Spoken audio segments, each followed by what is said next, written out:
بسم اللہ الرحمن الرحیم۔ معرفت کی باتیں کے ساتھ آپ کا میزبان ڈاکٹر کامران حاضر خدمت ہے۔ آج ہمارے ساتھ ہمارے مہمان حسب معمول پروفیسر اخلاق احمد یوسفی صاحب ہیں، اور ان سے ہم آج جو ہے وہ معرفت اور تصوف اور تزکیہ سے متعلق بات کریں گے۔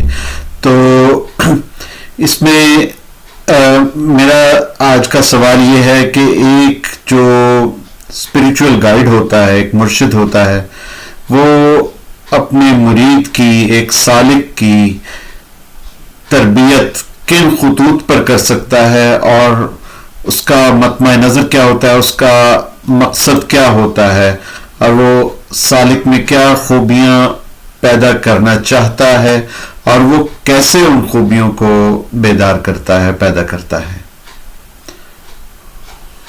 نحمده ونصلي على رسوله الكريم اما بعد فاعوذ بالله من الشیطان الرجیم بسم اللہ الرحمن الرحیم۔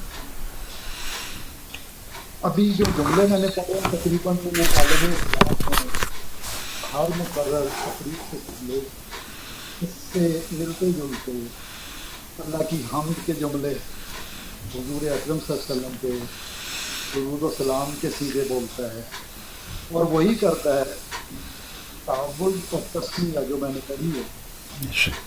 اعوذ باللہ من الشیطان الرجیم بسم اللہ الرحمن الرحیم، یہی ہر مسلمان بھی تقریباً کرتا ہے کہ قرآن حکیم کی ابتدا سے پہلے پناہ طلب کرتا ہے اللہ سے کہ میں اے اللہ شیطان کے شر سے بچ جاؤں، یعنی ترجمے میں کہ اے اللہ بچا لے، تعویذ فراہم کر۔ تعوذ اسی لیے اس کو کہا گیا ہے کہ یہ ایک تعویذ ہے۔ اب پناہ کس سے طلب کر رہا ہے؟ من الشیطان الرجیم، اس شیطان سے جسے رجیم قرار دے دیا گیا۔ رجیم کا مطلب دھتکار دیا گیا، راندہ بارگاہ الہی ہوا۔ کیوں ہوا؟ اللہ کا حکم تھا کہ آدم میں جب میں روح پھونک لوں تو سجدہ کرنا ہے۔ ساری مخلوقات نے، عالم جن اور ملائک نے سجدہ کیا۔ ان سے اس لیے نہیں تھے کہ آدم تو بن رہا تھا، ابھی پتلا بنا، فرشتوں سے اللہ تعالیٰ نے اپنے باری اور مصور اور خالق ہونے کی حیثیت سے اپنی ٹیکنالوجی کے ساتھ اس سٹرکچر کو بنایا، اور پھر جب روح پھونکی تو اس کے بعد پھر یہ کلیئر ہو گیا کہ سجدے کا وقت آ گیا ہے۔ کس نے سجدہ کرنا تھا؟ جنہیں آرڈر دے دیا گیا تھا کہ وہ سجدہ کرے۔ اب انہوں نے بالکل ہی انکار جس بنیاد پہ کیا وہ اس نے خود بتا دیا کہ اے باری تعالیٰ تو نے مجھے آگ سے پیدا کیا اور اسے مٹی سے، انا خیر من ہو۔ اس کے اندر حکم ربانی کی اطاعت کا جذبہ نہیں آیا، بلکہ اس کے اندر بغاوت کا جذبہ آیا، حسد کا جذبہ آیا۔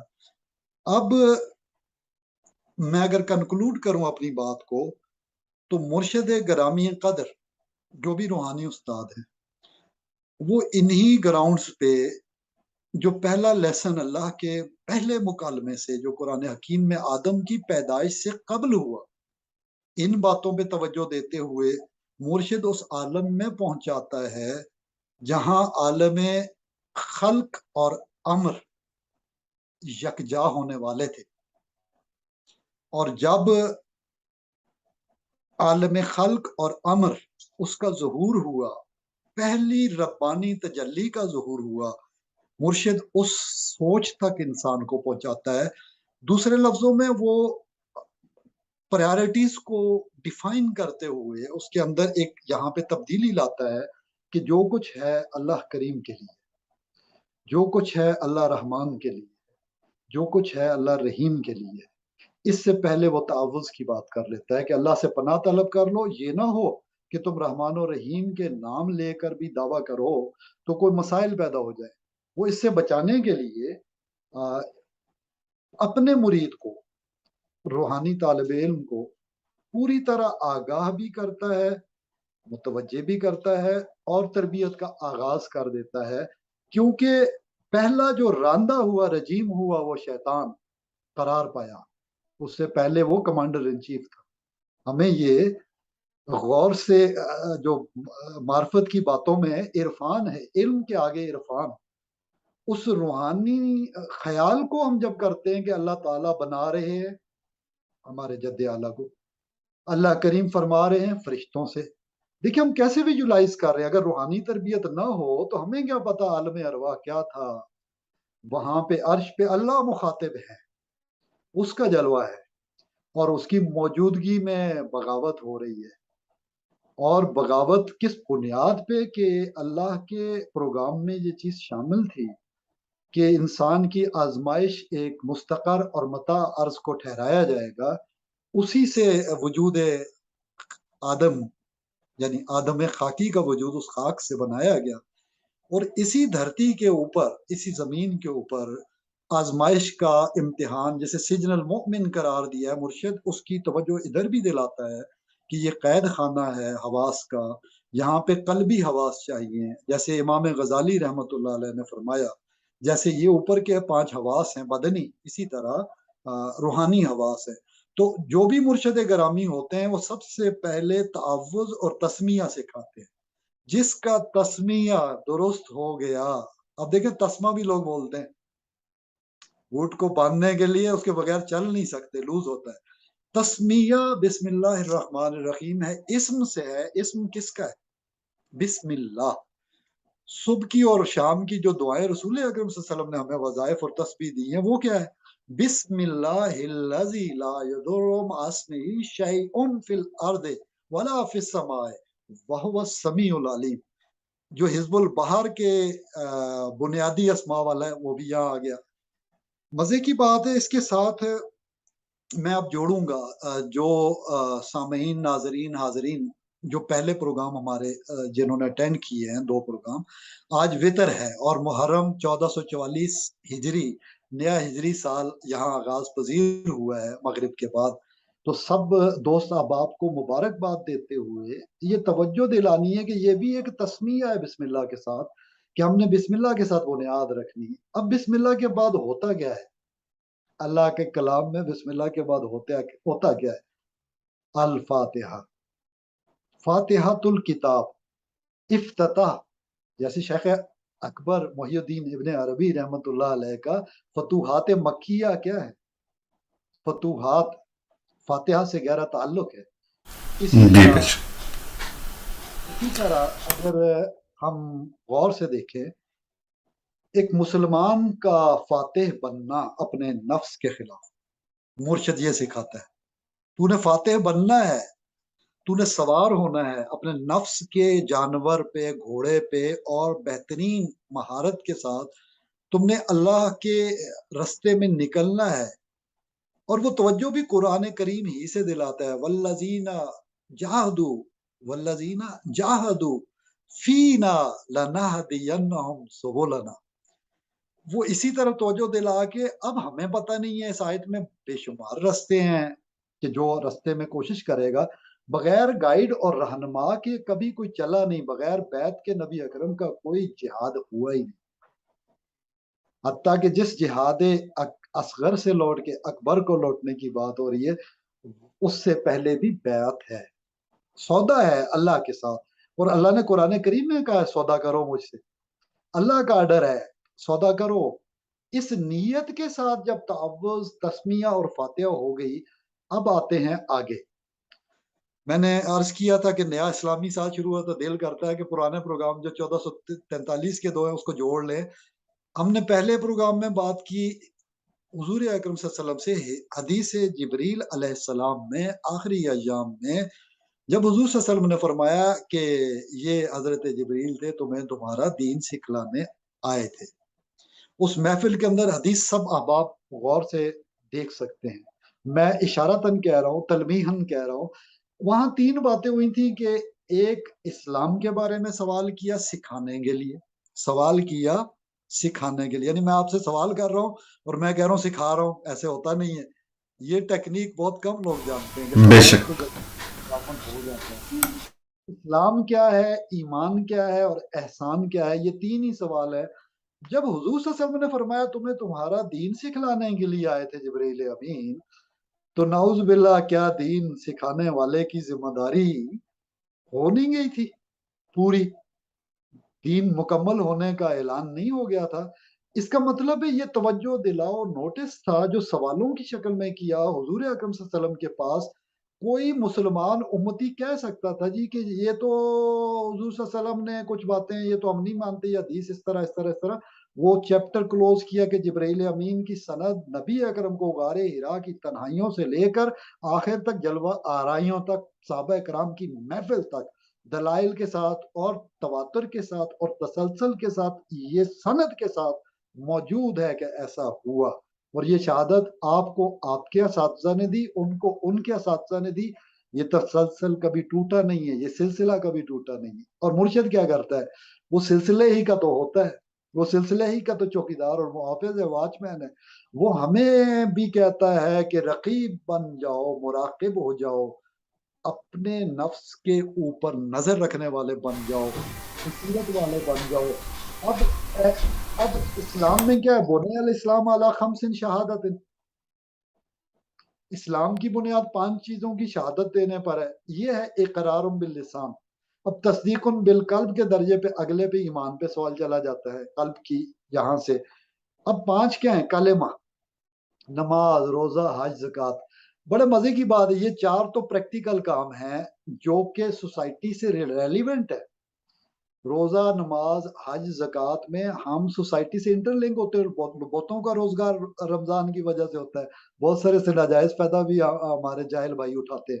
لیکن کلمہ کیا ہے؟ یہ ہے مرشد کا کام۔ اگر کلمہ طیب کی جڑیں مضبوط ہمارے قلب میں نہیں ہیں، روح میں نہیں ہے، تو کوئی روحانیت نہیں ہے، کوئی تصوف نہیں ہے۔ اب تعوذ اور تسمیہ سے بسم اللہ سے بات آ گئی فاتحہ پہ، فاتحہ سے الف لام میم ذالک الکتاب لا ریب فیہ۔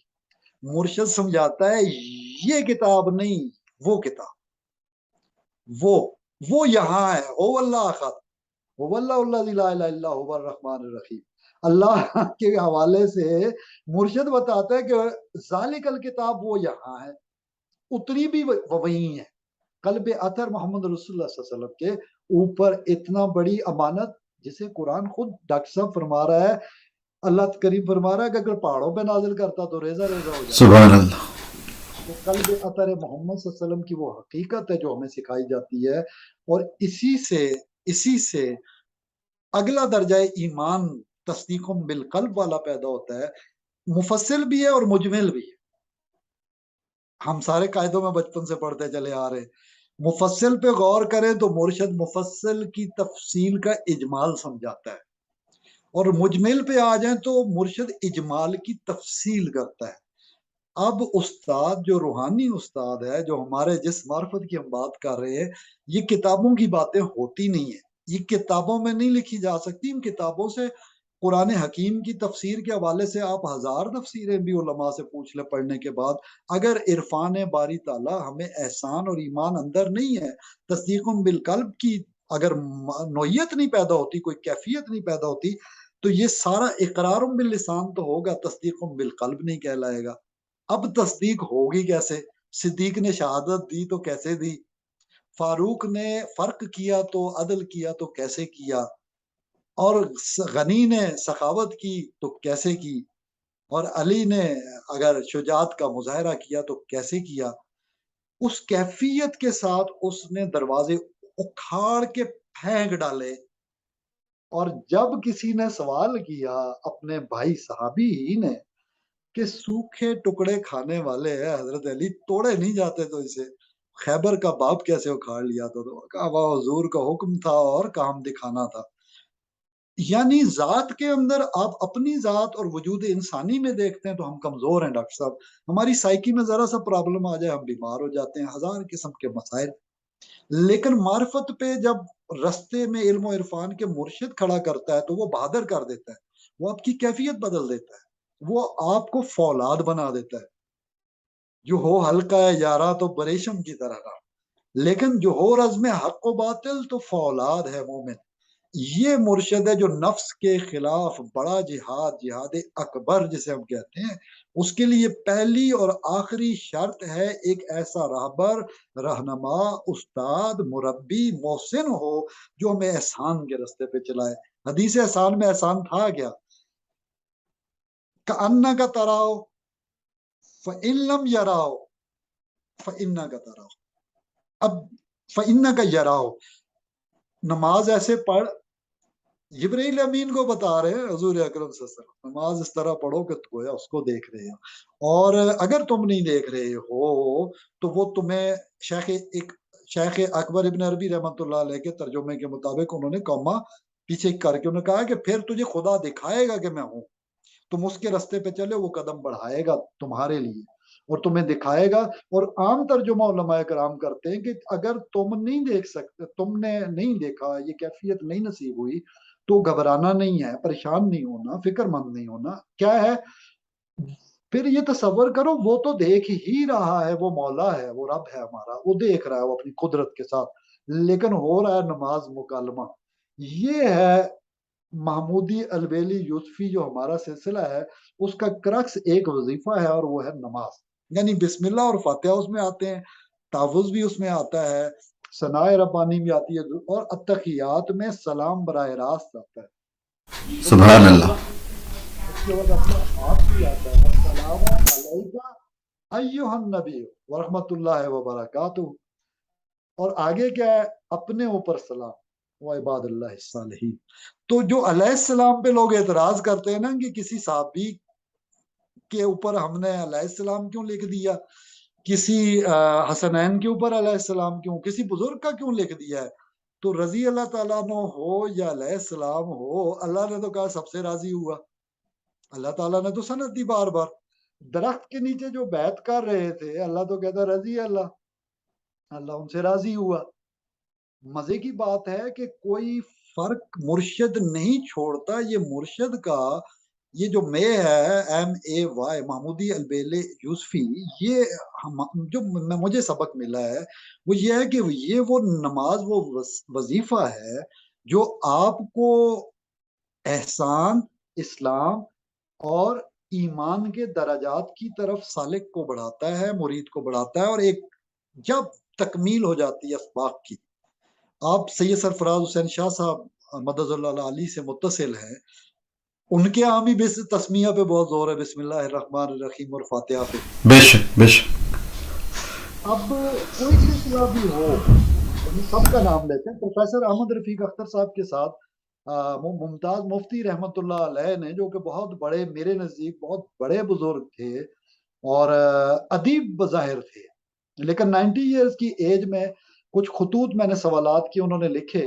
وہ بابا یحییٰ کو میرا ایک اسٹوڈنٹ لے کے گیا، تو انہوں نے بھی فرمایا کہ جیسا ان کو لکھ کر دیا ہے، مطلب انہوں نے کوئی بیچ میں جملے ایسے لکھے جو ظاہر ہوتا ہے کہ کچھ ڈیوٹی دے رہے ہیں، لیکن وہی بندہ کہتا ہے کہ میں نے کسی اور کو بھی ڈیوٹیاں دی ہیں۔ تو بابا یحییٰ نے فرمایا میرے اسٹوڈنٹ کو، میں اب نام نہیں لینا چاہتا، کسی ایسے ادارے میں ہے کہ نام لینا مناسب نہیں ہے، اور انہوں نے کہا کہ یہ جو چیز براہ راست لکھ کے دی ہے آپ کے ٹیچر کو، یہ ہمیں نصیب نہیں ہوئی، یعنی تحریری سند کے ساتھ۔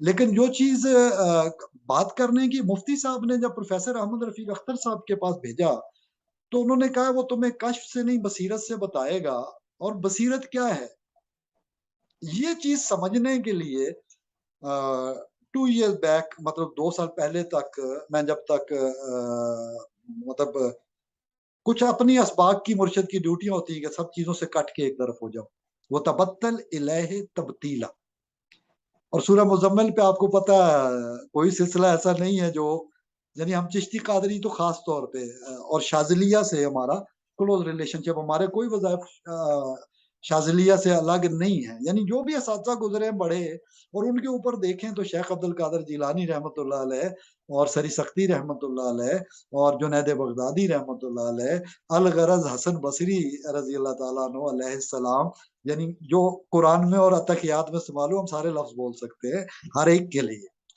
السلام علینا پڑھ سکتے ہیں، جی سلام ہو ہمارے اوپر، السلام ہو ہمارے اوپر، سب نمازیوں کے اوپر۔ تو کسی اور کو کے اوپر سلام اور درود بھیجنا، آل پہ ہے نا درود، تو میں وضاحت کر رہا ہوں اپنے دوستوں کے لیے، کیونکہ آپ نے کہا تھا کہ ایسے انداز میں ہو، ٹیچنگ انداز میں، کہ لیکچر سٹائل بھی ہو جائے، اور ہم سبق تازہ بھی کر لیں. مرشد جی یہی جی چاہتا ہے. لیکن ڈاکٹر صاحب مرشد پہنچاتا تھا, چلاتا تو ہے, پہنچاتا کہا ہے, یہ احسان کا درجہ مل گیا, دیکھ لیا. حضور اکرم صلی اللہ علیہ وسلم نے کیا اعلان فرمایا تھا اور گواہ کیا تھا صحابہ کو اور اللہ کو کہ اے میرے امتیوں, میں نے اپنی ذمہ داری ادا کر دی. بات ذمہ داریوں کی ہے, بات کوئی لوگوں کو شوق ہے جی یہ کوئی خلافتیں اور اسندیں, یہ بہت بڑا کوئی اعزاز ہے, ضرور اعزاز ہے. مگر ذہین شاہ تاجی بابا رحمۃ اللہ علیہ جو ہمارے سلسلے کے البیلا شاہ کے پیر بھائی تھے اور یوسف شاہ بابا سرکار کے سجادہ نشین تھے میوا شاہ کے, انہوں نے ایک مرتبہ کوئی بات ہوئی, کسی نے طنز کیا کہ آپ کے خلفاء تو بڑا باغی ہو گیا خلیفہ. آپ نے مسکرا کے کہا, نے کہا ذہین شاہ تاجی کے خلیفہ کی کیا حیثیت, اللہ کے خلفاء کو دیکھو کیا کر رہے ہیں, آبیل و قبیل سے دیکھ لو. اللہ کے خلفاء نے, ابن آدم نے, بنی آدم نے کیا کیا ہے اکثریت نے, کہ قرآن حکیم اور تمام کتب گواہی دے رہی ہیں, اکثریت شکر کرنے والوں کی نہیں.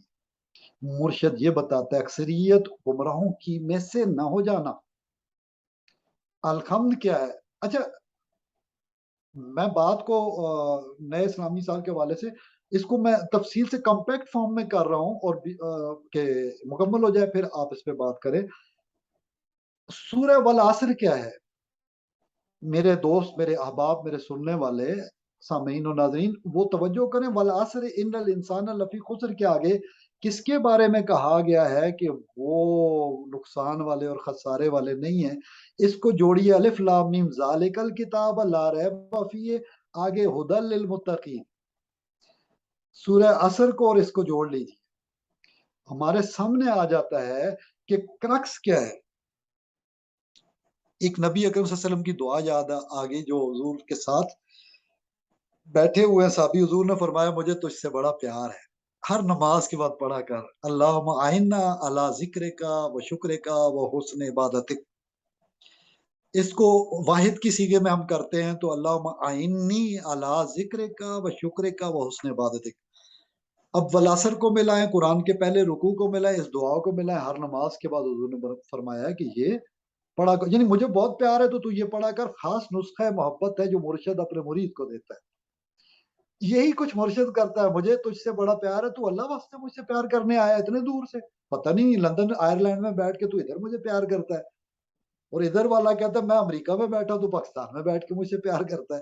اچھا اب وہ کیا کرتا ہے, وہ کہتا ہے نسخہ پکڑ لے, یہ مانگ اللہ ذکر کا و شکر کا وہ حسن عبادت.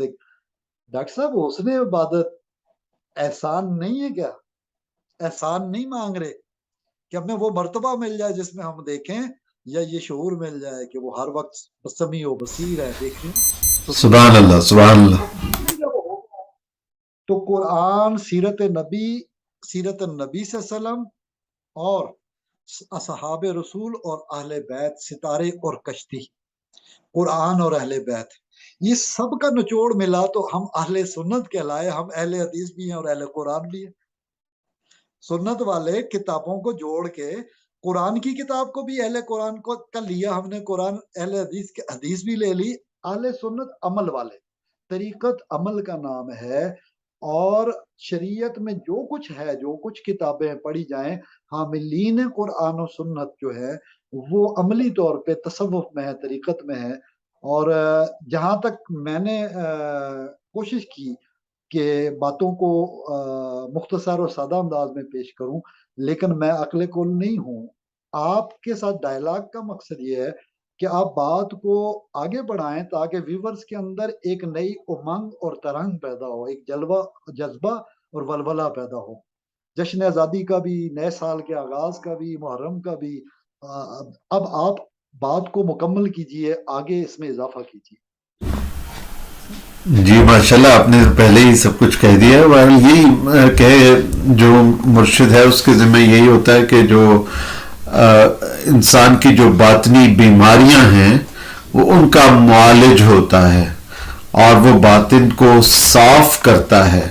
جس طرح ایک ظاہری صفائی کے لیے ہوتا ہے، ظاہری تربیت کے لیے ہوتا ہے، اسی طرح انسان کی باطنی تربیت کا بھی اللہ تعالیٰ نے بندوبست کیا ہوا ہے مرشد کے ذریعے. اور مرشد ایک استاد ہوتا ہے جو کہ آپ کے باطن کے اندر سے جو منفی جذبات ہوتے ہیں ان کو نکالنے میں آپ کی مدد کرتا ہے. نکالنا آپ نے خود ہے، تو اس میں تکبر ہو گیا، غصہ ہو گیا، کینہ، لالچ، نفرت اور خود پسندی، یہ ساری جو چیزیں ہیں، یہ حسد، غیبت کرنا، چغلی کرنا، تو یہ ساری جو چیزیں ہوتی ہیں ان برائیوں سے آپ کو نکالتا ہے اور انسان کو اس کی اوقات یاد کرواتا ہے. اس کا انسان کے جو دل ہوتا ہے اس کو صاف کر دیتا ہے. جب دل کا جو پانی ہے وہ صاف ستھرا ہو جاتا ہے تو پھر اس پانی کے اندر اللہ تعالیٰ کا نور جو ہے وہ سرایت کر جاتا ہے. پھر وہ اللہ تعالیٰ جو ہے وہ اس کی آنکھ بن جاتا ہے جس سے وہ دیکھتا ہے، اس کے کان بن جاتا ہے جس سے وہ سنتا ہے، اس کے پاؤں بن جاتا ہے جس سے وہ چلتا ہے. تو یہ اس کے اندر جو ہے وہ اللہ تعالیٰ کی کہ نور کی جو صفات ہے وہ آنا شروع ہو جاتی ہیں اور وہ اللہ تعالیٰ کے احکامات کے پہلے ہی تابع ہوتا ہے، لیکن وہ مزید تابع ہو جاتا ہے اور اس سے پھر اللہ تعالیٰ خلق خدا کی خدمت کا کام لیتا ہے کہ وہ اس کو وسیلہ بناتا ہے کہ وہ لوگوں کے لیے دعا کرے تو لوگوں کو شفا نصیب ہو، وہ لوگوں کو کوئی ہدایت کی بات کہے تو وہ ہدایت پا جائیں. تو مرشد کا یہی ہوتا ہے جو فرض ہوتا ہے، فرض منصبی وہ یہی ہے کہ مرید کی ان خطوط پر تربیت کی جائے کہ وہ ایک اچھا انسان بن جائے اور وہ اپنے باطن کو پاک کر لے. اور جب باطن پاک ہو جائے گا تو اللہ تعالی اس دل کے اندر خود آ جائے گا. آپ کی بات سے عجیب اللہ تعالیٰ نے جیسے آپ فرما رہے تھے کہ مرشد یہی سکھاتا ہے کہ تزکیہ تم نے خود کرنا ہے، یعنی محنت خود کرنی ہے، آغاز کرنا ہے. تو میرے ذہن میں علامہ کے شعر کے ساتھ ایک حدیث شریف بھی آ گئی، قرب نوافل والی. جب آپ نے مثال دی کہ وہ ہاتھ بن جاتا ہے تو سارے حواس کا ذکر اس حدیث میں آ گیا ہے قرب نوافل والی میں، کہ جب بندہ نوافل میں آگے بڑھتا ہے تو وہ اس مقام پہ پہنچ جاتا ہے، اس کا دیکھنا اللہ کا دیکھنا، اس کا بولنا اللہ کا بولنا، اس کا سننا، اس کا چلنا. یہ اگر ساری باتوں کو جمع کرے تو محرم کا مہینہ بھی ہے اور اہل بیت کا تذکرہ بھی ہے، اور بیت رضوان والی بات، وہ درخت کے نیچے جب بیعت کر رہے تھے اللہ تعالیٰ نے کمال کر دیا ان کے ساتھ، کیسے ذکر کیا رضی اللہ عنہ. تو رضی اللہ عنہ، تو علامہ اقبال یہاں پہ کہتے ہیں جب وہ ہاتھ رکھا تو اللہ کہتا ہے ید اللہ فوق ایدیہم. جب ہاتھ مومن اٹھاتا ہے، آپ نے جو فرمایا اس کا چلنا پھرنا، اس کا چھونا، ہر چیز، یعنی اللہ تعالیٰ اس کو ایک ڈیوائن پریزنس کے اندر لے آتا ہے تو اس کو تمام تر چیزیں عطا کرتا ہے. تو یہاں پہ علامہ اقبال نے جو بات کہی ہے، ہاتھ ہے اللہ کا بندہ مومن کا ہاتھ، ہاتھ ہے اللہ کا، یہاں کوما ہے، ہاتھ ہے اللہ کا بندہ مومن کا ہاتھ، غالب و کار آفرین کار کشا کار ساس. غالب و کار آفرین کار کشا کار ساز. کار کشا کہیں یا مشکل کشا کہیں، لفظوں کے جھگڑے سے کچھ نہیں آنے جانے والا. علامہ اقبال نے جو بات کہی ہے یہ حدیث قرب نوافل ہے، اور یہ اللہ کا بندہ ہے جو یہ سکھا رہا ہے کہ کس طرح تم نے اس قرب کو حاصل کرنا ہے. احسان میں ہی ہے نا، نماز جب احسان کے طریقے سے پڑھنی ہے، نوافل اسی میں آئے نا. پتہ یہ چلا ڈاکٹر صاحب کہ مرشد جن رستوں پہ لگاتے ہیں روحانی استاد جن رستوں پہ لگاتے ہیں وہاں سے تو عجیب و غریب قسم کی قوتیں ڈیوائن اللہ تعالیٰ اس کو عطا کرتے ہیں. یہ عطائی چیزیں ہیں، یہ انعام ہے. جیسے حضور نے فرمایا تھا انما انا قاسم واللہ یؤتی ہو. مجھے ایک آیت اگر آپ دیکھیں 212 نمبر آیت ہے. دیکھیں 313 ہو، 212 ہو، 111 ہو، 11 ہو، کچھ ادبوں میں بھی قرآن کے نام. سبحان اللہ سبحان اللہ. جب 212 نمبر آیت میں سورہ بقرہ میں اللہ کریم نے فرمایا بلا ومن اسلم وجہہ للہ، بلا یہ انداز بھی جو ہے نا کالو بلا والا، یہ اس میں بھی بلکہ من اسلم وجہہ للہ ہے. مرشد کیا سکھاتا ہے؟ اس چہرے کو سرنڈر کر دو، ٹوٹل سبمیشن میں. سرکار بابا صاحب شاہ محمود یوسفی مدد اللہ علی مرشد گرامی جو فرماتے ہیں وہ کہتے ہیں total submission and surrender towards almighty Allah. اس آیت کی طرف جب ذہن جاتا ہے تو وہی بات جو ہم کر چکے ہیں. آگے بڑے مزے کی بات آئی ہے جو ہمارے پورے سمجھیں کے پروگرام کا حاصل ہے. ہماری دہاڑ بھی لگ گئی اور رات بھی لگ گئی، مزدوری مل گئی. اللہ کا فضل ہو گیا نئے سال کے آغاز میں. اللہ اس سے آگے فرماتے کیا ہے؟ وَهُوَ مُحْسِنٌ. احسان پہ ہم رکے ہوئے تھے، اللہ کریم نے کیا کہہ دیا؟ ہاں بلا من اسلم وجہہ للہ، اللہ کے جھکا دو سجدے میں سر، تو پھر سبمیشن کر لو، سجدہ کر لو اللہ کی جانب. وَهُوَ مُحْسِنٌ. اور مزے کی بات ہے وہ محسن بھی ہو، وہ محسن بھی ہو. اس کو چھوڑ کے سجدے سے اگر احسان نہیں کرنا، محسن نہیں ہو سکتے. اللہ کہتا ہے وہ احسان کرنے والا بھی ہو. پھر کیا ہے؟ فَلَهُ أَجْرُهُ عِندَ رَبِّهِ. مزے کی بات ہے، اوپر تو اللہ نے للہ کی بات کر دی کہ ہم نے جب وجہہ للہ اسلم کر لیا، تسلیم کر لیا، اسلام لے آئے. فلاح اجرہ عند ربی. اب کہتا ہے رب دوسرا اسم آ گیا نا، جیسے الحمدللہ رب العالمین، رب والی. اب اللہ کہتا ہے میں وہ پروردگار ہوں جو انجام تک پہنچانے والا ہوں ہر ارتقا کو. اب مرشد بھی ربوبیت کے تقاضے پورے کرتا ہے، ماں بھی تخلیق کے مراحل میں جو 9 مہینے برداشت کرتی ہے ربوبیت کے تقاضوں کو جو اس کو اللہ نے عطا کیے ہیں. جو جذبہ، اس کے بغیر تو ایک پیدائش نہ ہوتی دنیا میں اگر جذبہ اللہ سلامت نہ رکھتا تو. اب آگے مرشد ایک گارنٹی دے رہا ہے. آج تک علماء اسلام ہمیں کہتے رہے الا ان اولیاء اللہ لا خوف علیہم ولا هم یحزنون.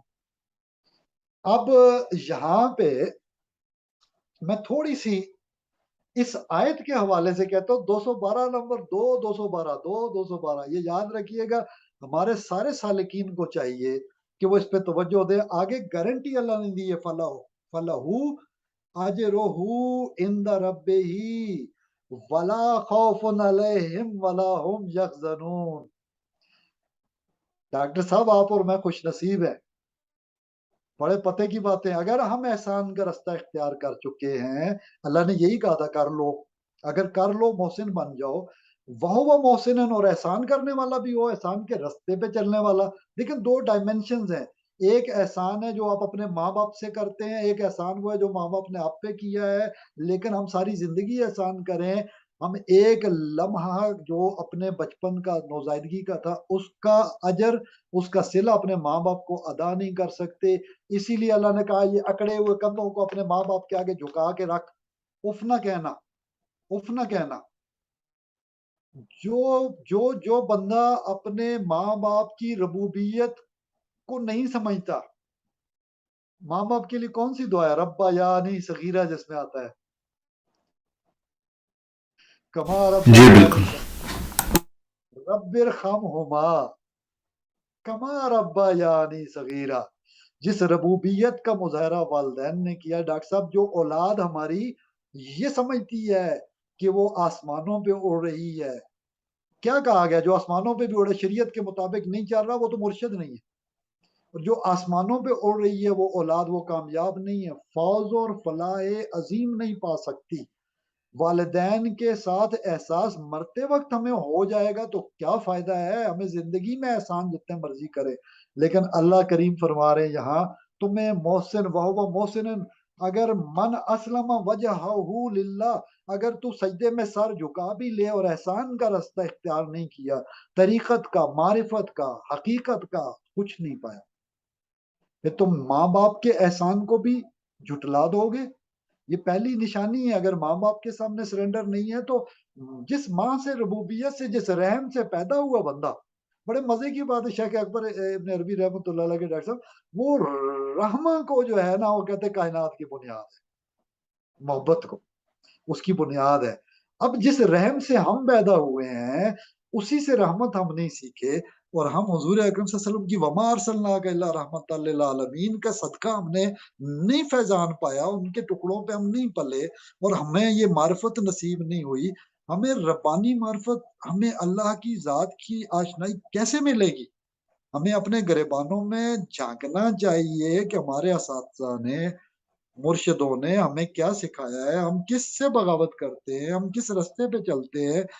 ہمیں زندگی میں جیسے آپ نے فرمایا یہی تزکیہ ہے نا، پیوریفیکیشن یہی ہے کہ ہم درست اگر پہ چلیں، اور احسان کا راستہ چھوٹا نہیں ہے۔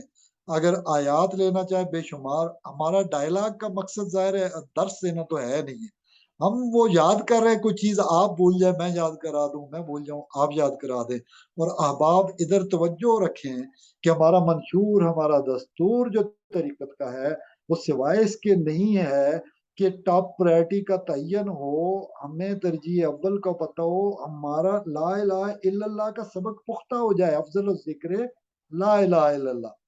مرشد گرامی کرتا کیا ہے، الف اللہ چبے دی بوٹی، مرشد من وچ میرے لائی۔ آگے پورا کلام آپ سن لیجئے گا، یوٹیوب پہ مزہ آ جائے گا، جو دوست آواز ہے وہ بھی یہی ہے ڈاکٹر صاحب۔ اب یہ چمبے کی بوٹی کیسے لگتی ہے الف اللہ سے، یہ دل میں کیسے مرشد اتارتا ہے، اس پہ کائنڈلی آپ نفسیات کی روشنی میں تھوڑا سا ہمیں آگاہ فرمائیں۔ بس وہ سب سے پہلا جو کام کرتا ہے مرشد، وہ جو سالک ہوتا ہے، جو مرید ہوتا ہے، اس کے دل سے انا کو ختم کر دیتا ہے۔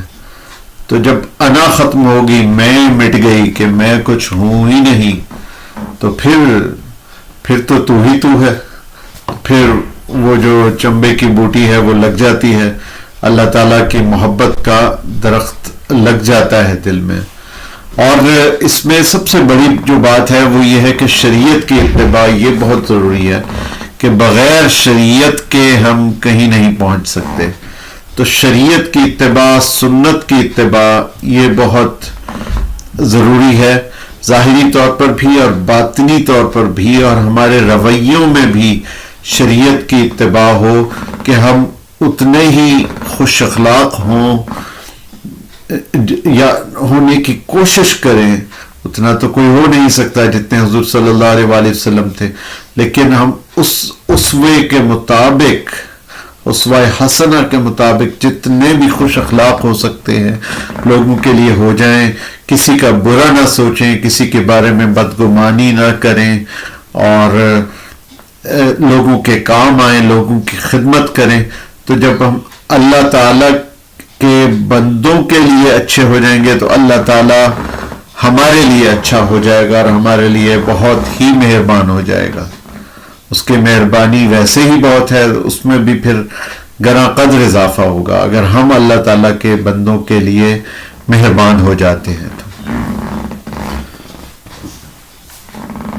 جیسے آپ نے بالکل زبردست بات کی ہے، یہ آپ کا یہ اٹینشن کالج نوٹس، توجہ دلاؤ نوٹس، کہ ہم اپنے اوپر اگر غور نہ کریں تو مسئلہ حل نہیں ہوتا۔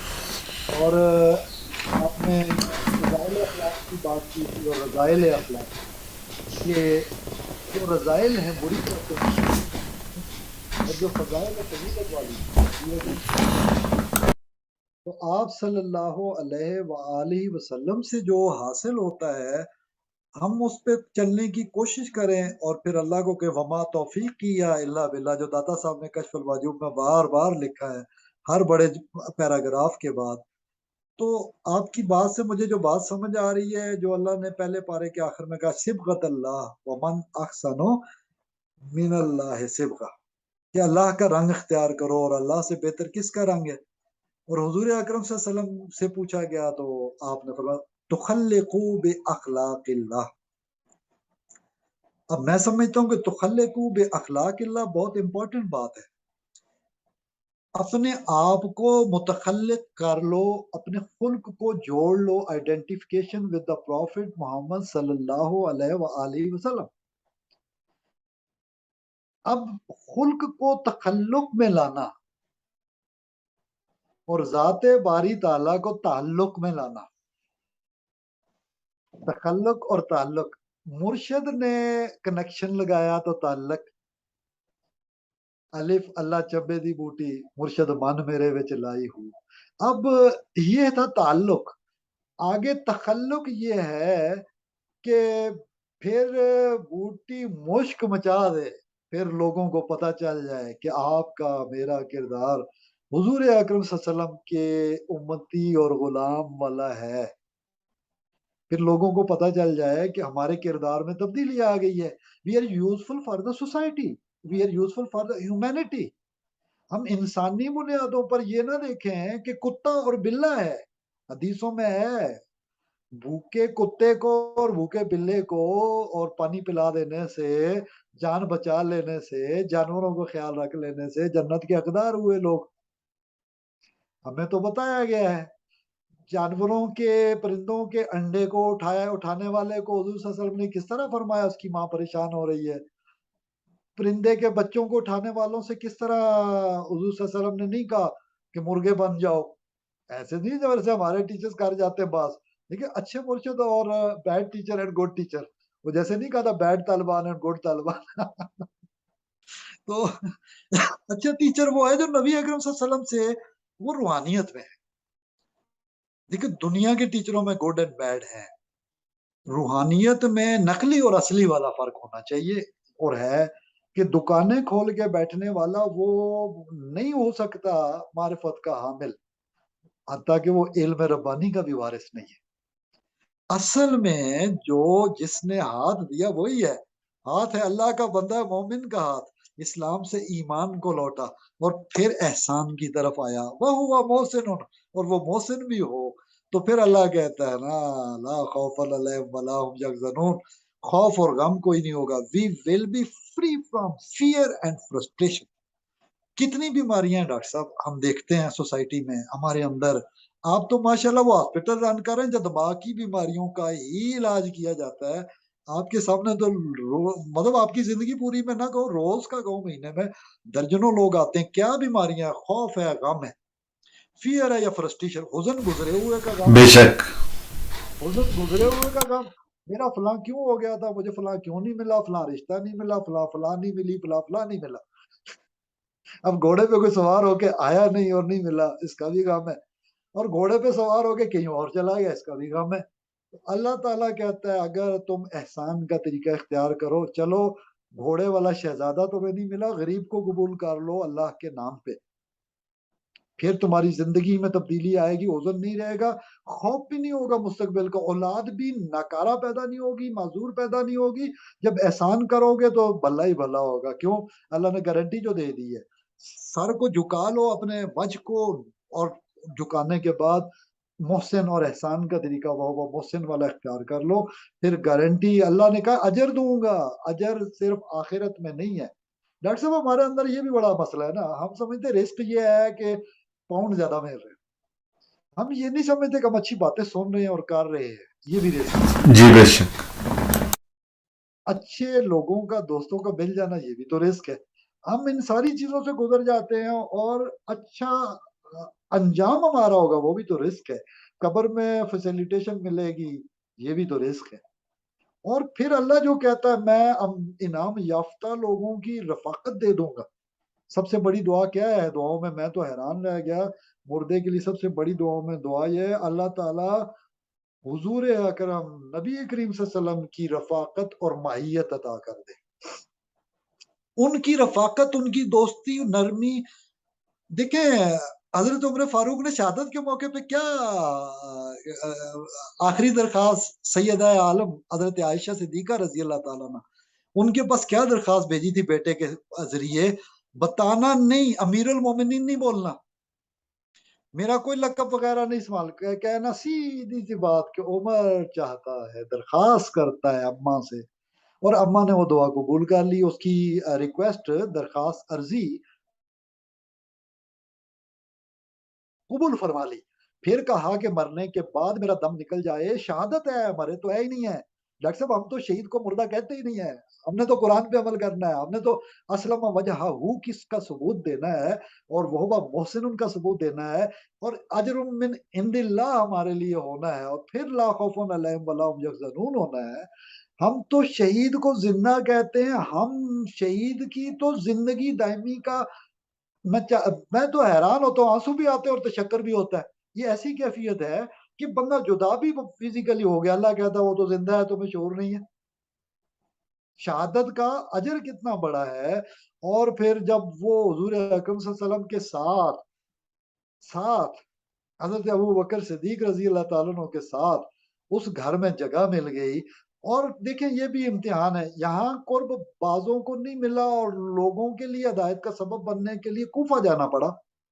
حضرت علی رضی اللہ تعالیٰ عنہ علیہ السلام کا کتنا حکمت پر مبنی فیصلہ. یہ کیٹو پروگرام تھا ٹی وی کا، میں جب عراق سے بغداد شریف سے کوئی 20 مہینے آنا جانا میرا رہا بغداد شریف، تو جاب کے لیے تھا، لیکن یہ کہ اس رستے کی ہواؤں کا نجف اشرف جو علامہ اقبال نے فرمایا نا، خیرہ نہ کر سکا. تو مجھے جو ہے جلوہ افرنگ خیرہ اگر نہیں کر سکا تو کیا بات ہے. وجہ یہ ہے کہ خاک ہے میری جو آنکھوں کا سرما ہے، خاک ہے خاک بطخہ و نجف جو ہے نبی اکرم صلی اللہ علیہ وسلم کی نسبت، اور حضرت علی اہل بیت کی نسبت، ستاروں کی اور کشتی کی ہم نے کسی کو نہیں چھوڑا. اور صوفیاء نے یہ سکھایا ہے فرق نہیں کرنا. فرق اس لیے نہیں کرنا، ہمیں ہر ایک کا مسلک عزیز ہے، قبول ہے، اور سر تسلیم خم ہے. ہمارے لیے ان کا مقام و مرتبہ نبی اکرم کی نسبت سے اتنا بلند ہے، ہم ہوتے کون ہیں اس پہ کلام کرنے والے. یہاں ایسے ہے. یہی ہے اسلمہ وجہ ہے، اللہ کے حضور خوف سے کہ جو پیغمبر کے کسی کے ماضی کے بھی حواری رہے ہیں، ہم ان کے لیے بھی عزت کے کلمات. ہمارا ایمان مفصل اور مجمل نہیں ہوتا اگر ہم پرانی کتابوں پہ سارے نبیوں پہ جنہیں ہم جانتے بھی نہیں ہیں بظاہر، لیکن جب مرشد کی نسبت ہوتی ہے اور روحانی آنکھ کھلتی ہے تو پھر تعارف ہوتا ہے، قربتیں ملتی ہیں. تو یہی مرنے کے بعد بھی ملتی ہے، مرنے سے پہلے بھی ڈاکٹر صاحب سنا ملتی ہے. روحیں آ جاتی ہیں، استقبال فرشتے اور پاک باز روحیں جنہیں پیریفائی کیا اللہ تعالیٰ ان کی قربتیں دیتا ہے. سنا ہے ڈاکٹر صاحب قبر میں بھی ایسا ہوگا اور کوئی غیر مانوسیت نہیں ہوگی، رفاقت تو ہے نا. جی بالکل بالکل. اب آگے جہاں میدان حشر میں پیش ہونا ہے، وہاں ہماری روحانیت کام کیسے آئے گی؟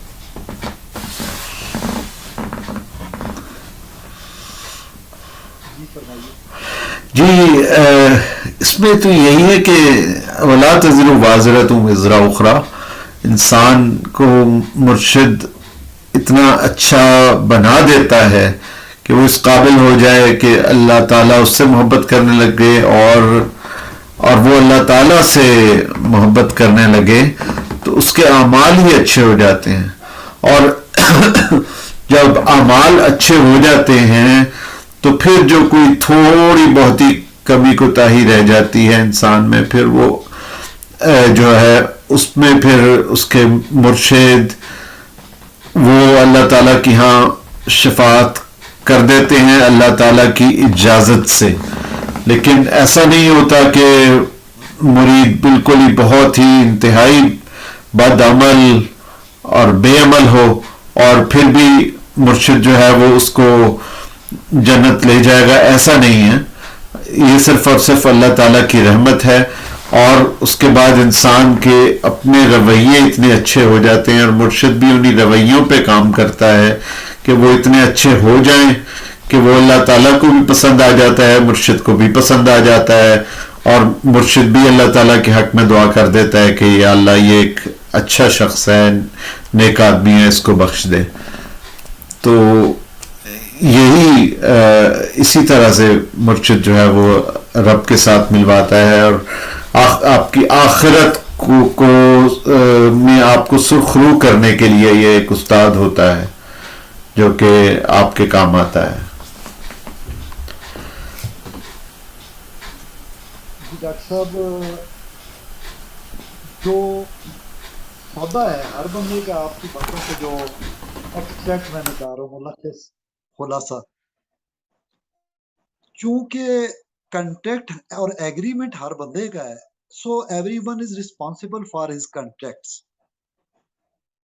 اپنے وعدوں کے لیے اوفو بالعقود کی جو بات اللہ کریم نے فرمائی ہے، بڑے مزے کی بات ہے۔ آپ نے جو کہا ہے کہ وہاں اور یہاں جو وسیلہ ہے، ٹیچر وہ بتا رہا ہے، دیکھیں سلیبس بک بتا دی، بچہ پڑھے ہی نہ تو وہ فیل ہو جائے گا، لیکن ہمارے پاس بڑے مزے کا پیمانہ رحمت آپ سے وسلم کی نسبت سے ہے کہ تھوڑا بھی اگر کام کیا اور صحیح رستے پہ رہے۔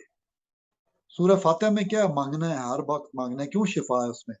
بیماری دل کی ہے ایکچولی، اور وہ دماغ پہ اثر انداز ہوتی ہے، سائیکوسومیٹک ہو جاتا ہے، یعنی فزیک پہ اثر انداز سوچیں ہوتی ہیں، اور وہ دل سے جنم جو لیتی ہیں۔ اللہ تعالیٰ شفا کی جب باتیں کرتا ہے تو دل کے لیے کرتا ہے، اور وجود کو ہم تو دیکھ رہے ہیں کہ وجود کو شفا ملنی چاہیے، ڈاکٹر اور طبیب وجود پہ دیکھ رہا ہے، مرشد وجود کو نہیں، روح کو مد نظر رکھ رہا ہے، قلب کو۔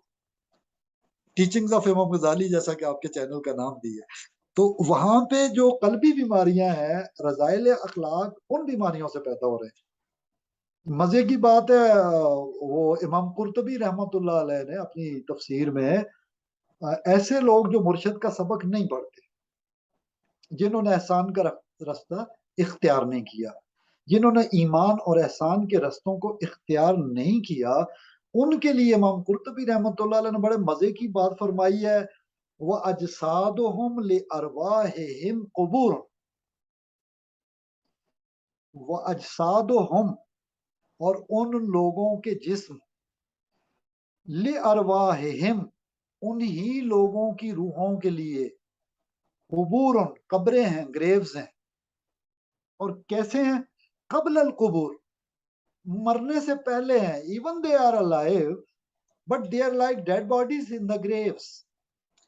اب حدیث کی طرف آپ جائیں تو مرشد یہی سکھاتا ہے، کامیابی، فوز و فلاح آخرت میں کامیاب میں وہ ترازو پہ وزن رکھنا ہے تو پھر کرنا ذکر، بار بار پڑھنا، وہاں درخت لگانا، اپنی جنت میں اپنے ایسی درخت خود لگا، تیسرا کلمہ پڑھنا، دوسرا کلمہ پڑھنا، پہلا کلمہ پڑھ، چوتھا پڑھ، پھر پانچویں پہ آ جانا، پھر چھٹے پہ آ جا۔ یہ تو علماء نے 6 ہمیں کر کے برصغیر میں انگریزوں کے دور میں تحفظ اسلام کے لیے دی ہیں۔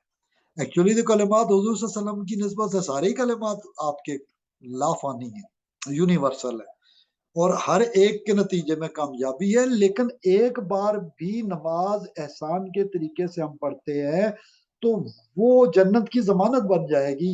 یہی استاد نے کرنا ہوتا ہے کہ زیادہ لے لو نا جنت، بڑی والی بھی تو ہے نا، فرسٹ کلاس اور سپر والا اور ڈیلکس سروس کیوں نہ لی جائے؟ تو مرشد احسان میں آگے بڑھا کے کہتا ہے آگے بڑھو، آگے بڑھو، آگے بڑھو، بے شک یعنی بے کام، شک۔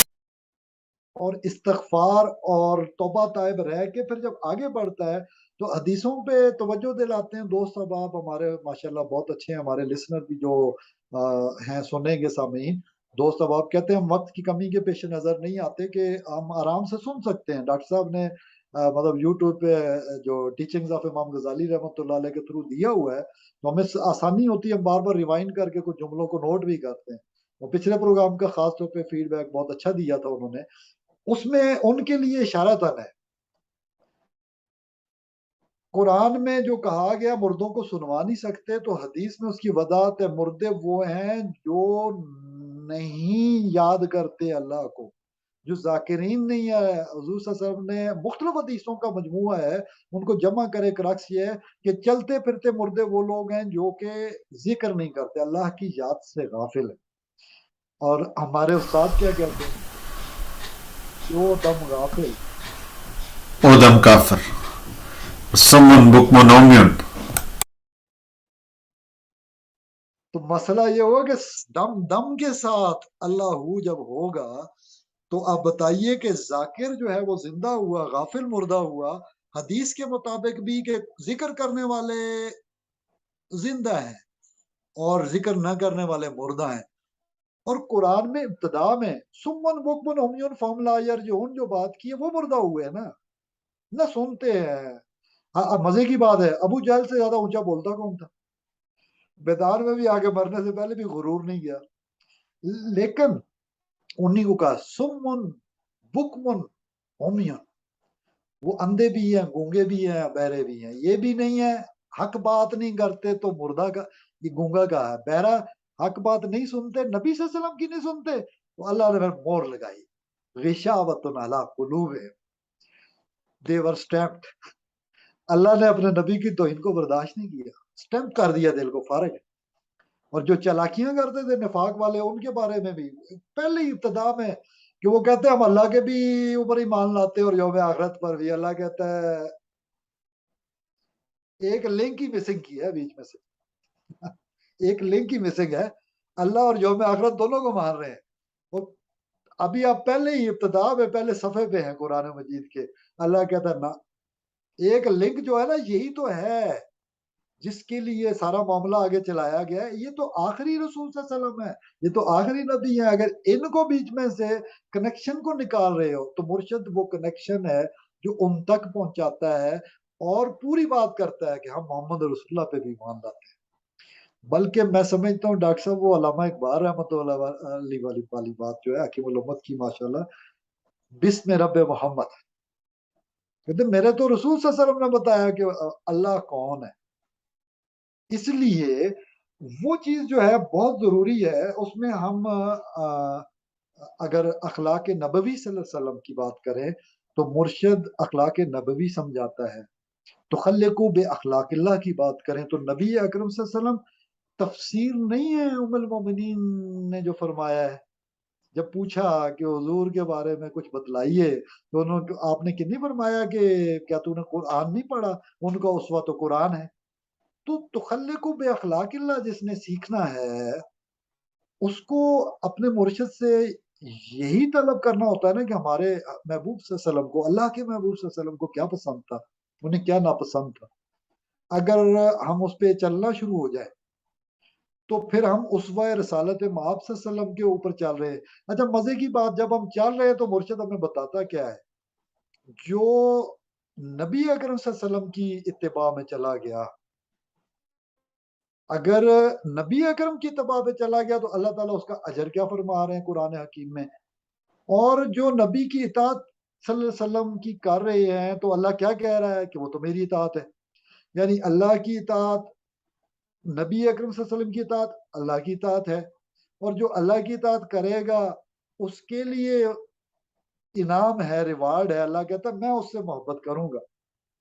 قل ان کنتم تحبون اللہ، اس حصے کو اللہ کرے، اور پھر اگلے حصے کو ہم سمجھنے کی کوشش کرتے ہیں۔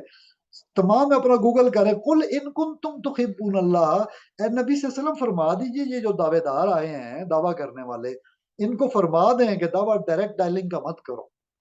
قل ان کنتم تحبون اللہ، اے نبی صلی اللہ علیہ وسلم آپ انہیں آگاہ فرما دیجئے کہ اگر تم اللہ سے محبت کرتے ہو فاتبعونی، تو پھر محمد رسول اللہ صلی اللہ علیہ وسلم کی اتباع کرو، یحببکم اللہ، the reward is very great، great reward، پھر اللہ تم سے پیار کرے گا۔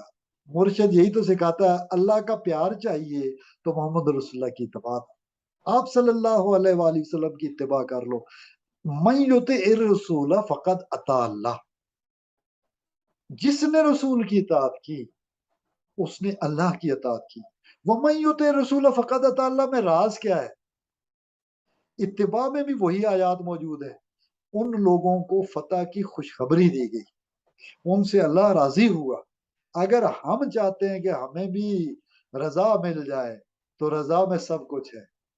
اگر راضی ہو جائے تو ڈاکٹر صاحب جو کربلا آنے والا ہے 9 دن بعد، آپ کے یہاں 8 دن بعد، جس عاشورہ کا ہم ذکر کریں گے اگلے پروگرام میں انشاءاللہ، اور اسے جوڑیں گے کہ کس طرح روحانیت کے ایک مقام پہ ہمارا مرشد ہمیں شہادت کے لیے تیار کرتا ہے. وربل شہادت اقرار باللسان کے بعد تصدیق بالقلب، یعنی نہیں ہے شہادت کی آرزو تو نفاق ہے، وہ مومن نہیں ہو سکتا. اس شہادت کی بات ہم طریقت میں سید الشہداء امام حسین علیہ السلام، ان کا مقام و مرتبہ، ان کا کاز نوبل ڈیڈ روحانیت کے اصولوں کو کیسے اثر انداز کرتی ہے، اور تمام طریقت کے جو سکولز ہیں وہ کیسے ان کو اپنانے کی کوشش کرتے ہیں اور قربانی کے لیے لمحہ بلمحہ تیار رہتے ہیں. کیسے وہ پیاسے انسانوں کا ہی نہیں، جانوروں کا بھی خیال رکھنے کا درس حاصل کر چکے ہیں. کس طرح وہ نان مسلمز اور مسلم سب کو فیسیلیٹیٹ کرنے کی بات کرتے ہیں. سب کے لیے ہندوستان میں اپنے لنگر کھول دیے معین الدین چشتی اجمیری رحمۃ اللہ علیہ نے، نظام الدین اولیاء نے، داتا صاحب نے، سید اجمیر علی بن عثمان اجمیری رحمۃ اللہ علیہ نے، اور پھر لاکھوں لوگ مسلمان ہوئے. حکیم الامت علامہ اقبال رحمۃ اللہ علیہ، آپ نے فرمایا کہ 3/4 جو ہے نا، ایک تہائی، 3/4 ایک تہائی 75% of the Muslim are due to the efforts of Sufiya. جو صوفیہ کرام نے 75% اپنے کردار سے مسلمان کیا، کیا کرتے تھے؟ لنگر کھول دیتے تھے ہر ایک کے لیے. مزے کی بات ہے، ایک راز جو اکثر چشتی قادری آستانوں پہ لوگ آج کل تو ہنستے ہیں، گوشت کیوں نہیں پکاتے تھے، صرف دال کیوں رکھتے تھے، کچھ لوگ ہنستے ہیں اس بات پہ. اس میجارٹی جس کے لیے گوشت جو نہیں مسلمانوں کا کھانا چاہتے تھے کہ مسلمان حلال کرتے شہادت پڑھ کے، ان کو اس ڈاؤٹ سے دور کرتے تھے کہ یہ لو یار دال دیتے ہو تو ویج ہو، ویجیٹیرین ہو، یہ لو. ان کے لیے سبزی اور دالوں کا اہتمام خصوصیت سے کرنا، اور ان کے لیے جو گوشت بادشاہ ہے کھانوں کا وہ بھی چھوڑ دینا. ان کو تبلیغ اور دعوت، الدعوہ، ہم تو دعویٰ کلیم کو سمجھتے ہیں، اسلام کا دعویٰ دعوت ہے. اس دعوت کے لیے وہ اپنے کھانے کی مرغوب غذائیں، اپنا باربیکیو چھوڑ دیتے. اور پھر نتیجہ کیا نکلا؟ 75% کا مطلب علامہ اقبال کا کہ صوفیہ کی مسائی سے، ایفرٹ سے 75% مسلمان ہوئے. ڈاکٹر صاحب 75% اس دور میں، وہ 75% آج کتنے ہیں؟ وہی آج پاکستان ہے، وہی میجارٹی ہے، وہی بہت سارے ممالک ہیں، سارک کنٹری سارے پہ لگائے، ہر خطے میں ایسا ہوا ہے. اذانوں کی آواز، اگر کوئی پروگرام ہم بعد میں کریں گے تو اذانوں کی آواز منقطع نہیں ہوتی 24 آور گلوبل لیول پہ، یہاں سے شروع ہوتی اور اینڈ تک ہوتی رہتی ہے، اور پھر وہ سائیکل چلتا رہتا ہے 5 وقت، اور یہ کنٹینیو اللہ کی تکبیر ہے. جو مسلمان جس تکبیر کے لیے تلوار اٹھاتا تھا، اس کی رضا کے لیے پیغمبر آئے، اس کے لیے ہم نے سب کچھ کیا. اسی کے لیے مرشد بھی کہتا ہے اپنے آپ کو کٹ مرنے کے لیے تیار رکھو، کیونکہ اللہ کا کلمہ یہی بلند رہے گا ہمیشہ تک، ہمیشہ ہمیشہ کے لیے. اور یہی وہ کلمہ ہے جس کے لیے ہم نے ایفرٹ کرنی ہے. اب بتائیے، عیسیٰ علیہ السلام، موسیٰ علیہ السلام، ابراہیم علیہ السلام کا کلمہ اور ہمارے کلمے میں کیا فرق ہے؟ اپنے وقت کے انبیاء کی بات کی، آخر میں ظاہر ہے آخر میں تو وہی ہوگا جو آخر میں آیا اور تکمیل پذیر جس پہ ہو گیا دین مکمل. لیکن ریگارڈ دیکھیے کہ کوئی پیغمبر ایسا نہیں ہے ابراہیمی الاصل ادیان جو اس وقت دنیا میں موجود ہے. حتیٰ کہ میں تو دیکھ رہا تھا کہ جو صحیح پڑھنے والے ہیں برہما کی حقیقت اور برہمن لفظ کا مطلب بھی وہ خدا واحد اللہ تعالیٰ ہی کرتے ہیں. کہ حقیقت برہما ایک ہے، بیک گراؤنڈ میں خالق ایک ہے. آگے انہوں نے بتوں کی کثرت میں کہانیاں جو بھی کی، لیکن جو ابراہیمی الاصل ہے اس میں اللہ تعالیٰ نے ہمیں واضح قرآن میں بتایا ہے. کتنے پیار سے تذکرہ اللہ تعالیٰ فرماتے ہیں موسیٰ علیہ السلام کا، عیسیٰ علیہ السلام کا، حضرت ابراہیم علیہ السلام کا. ادیان میں آپس میں کلوزنس کے لیے تو آپ مغرب میں بیٹھے، میں مشرق میں بیٹھا ہوں. اگر تصوف کا زمانی تقاضوں کے مطابق ہم اگر کام شروع کر دیں تو میرا خیال ہے ویسٹ میں بھی وہی صوفیہ کی روشنی پھیلے گی، وہی محبت اور امن اور عاشقی کا پیغام پھیلے گا۔ اس انداز میں کام تو کریں نا جس میں داتا صاحب نے ہمیں سکھایا ہے، اس انداز میں کام تو کریں جس میں نظام الدین اولیاء، قطب الدین مختار کاکی رحمۃ اللہ علیہ، حضرت امیر خسرو رحمۃ اللہ علیہ، معین الدین چشتی اجمیری رحمۃ اللہ علیہ، خواجہ بہاؤدین نقشبند رحمۃ اللہ علیہ، اور شیخ شہاب الدین سہروردی رحمۃ اللہ علیہ، شیخ عبد القادر جیلانی رحمۃ اللہ علیہ، اور امام مغرب امام شاذلی رحمۃ اللہ علیہ، حضرت جنید بغدادی، حتیٰ کہ حسن بصری اور حضرت علی اور حضرت عثمان غنی اور حضرت عمر فاروق اور حضرت ابوبکر صدیق رضی اللہ تعالیٰ عنہ نے یہ کہہ کر کے ہم خلیفۃ النبی ہیں، خلیفۃ اللہ نبی اکرم صلی اللہ علیہ وسلم، تو پیغمبرانہ دعویٰ کو ہم اگر لے کے دعوت کو لے کے چلیں تو پھر میں سمجھتا ہوں، اور صوفیانہ میتھڈ اینڈ منہاج پہ منہج صوفیہ ہو تو محبت اور امن اور آشتی سے دنیا کی جنگوں کا خاتمہ ممکن ہے۔ کیوں؟ احسان کیا ہے؟ میں غلطی کروں ڈاکٹر صاحب، میں آپ سے کہوں کہ آپ معاف کر دیں، ہم انتظار کرتے یو این میں اپلیکیشن فلانا دے گا، مظلوم ہوں تو کرے، نو، اگر وہ 100 بار ظلم کر چکا ہے ہم کہتے ہیں یار ہم نے تو معاف کر دیا ہے، اب تو بھی معاف کر دے، تو اس طرح عالمی مسائل حل ہو سکتے ہیں۔ میں سمجھتا ہوں، آپ کا کیا خیال ہے یہ رویوں کی تبدیلی کب ممکن ہوگی؟ ہم نے کیا سیکھا اپنے اساتذہ سے؟ خدا نے ذرا رویوں کی تبدیلی بس آہستہ آہستہ ہی ممکن ہوتی ہے۔ انسان اپنا سب سے پہلے محاسبہ شروع کرتا ہے، اپنی غلطیوں کو نوٹ کرنا شروع کرتا ہے، پھر اس کے بعد ان پر کام شروع کرتا ہے کہ کس طرح سے اس کو ہم نے دور کرنا ہے۔ انشاءاللہ اس گفتگو پر ہم بات چیت جاری رکھیں گے، اور ہم اگلا جو ہمارا ٹاپک ہوگا وہ یہ ہے کہ واقعہ کربلا سے ہمیں کیا سبق ملتا ہے کہ اپنے اللہ تعالیٰ کی محبت کو کس طرح سے خالص ہونا چاہیے، اور اس کے لیے کیا قربانی ہونی چاہیے، اور اس قربانی کا کیا ثمرہ ملتا ہے۔ تو انشاءاللہ اس گفتگو کو جاری رکھیں گے، تو اس وقت تک کے لیے اجازت دیجیے۔ السلام علیکم ورحمۃ اللہ وبرکاتہ۔ وعلیکم السلام ورحمۃ اللہ۔ وعلیکم السلام ورحمۃ اللہ۔